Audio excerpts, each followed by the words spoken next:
ఆడ మేడిగడ్డను ఎండబెట్టిండు, నీళ్ళు ఇస్తలేరు రేవంత్ రెడ్డి. ఇయ్యడు. ఎందుకు ఇయ్యడు? ఎందుకంటే ఆయన బాస్ కింద ఉన్నాడు చంద్రబాబు నాయుడు. నువ్వు కడితే బరాబర్ మర్యాద ఉండదు రాబాయ్ అంటే కిందికి నీళ్ళు పోవన్నాయి. మరి ఇయ్యడు.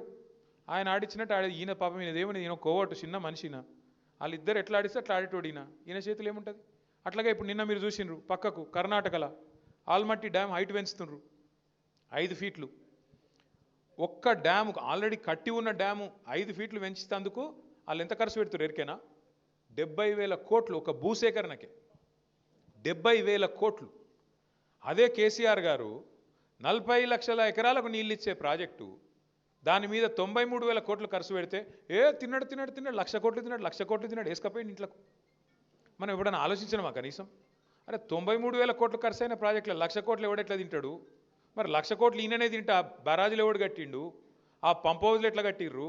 ఆ సొరంగ మార్గాలు ఎట్లా కట్టిర్రు? మరి ఆ మొత్తం కాలువలు ఎట్లా కట్టిండ్రు? గన్ని రిజర్వాయర్లు ఎట్లా వచ్చినాయి? గిన్ని నీళ్ళు ఎట్లా వస్తున్నాయి? ఇలా భూమికి బరువు అయ్యేంత పంట ఎడికెళ్ళి వండుతున్నది అని ఎప్పుడైనా కూర్చొని ఆలోచించినవా? ఇక తిన్నాడట అంటే తిన్నాడు తినే ఉంటాడు. ఇదిగో పులంటే అదిగొత్తో ఒక అడిగినోడు లేడు చూసినోడు లేదు. ఎవరు పడతా వాళ్ళు ఏది పడతారు చెప్పుడు మనం నమ్ముడు. ఆయనతో పోయి బాయిలో దుంకుతున్నామా బుందలో దుంకుతున్నామా చూసేది లేదు, పోయి దుంకుడేనే.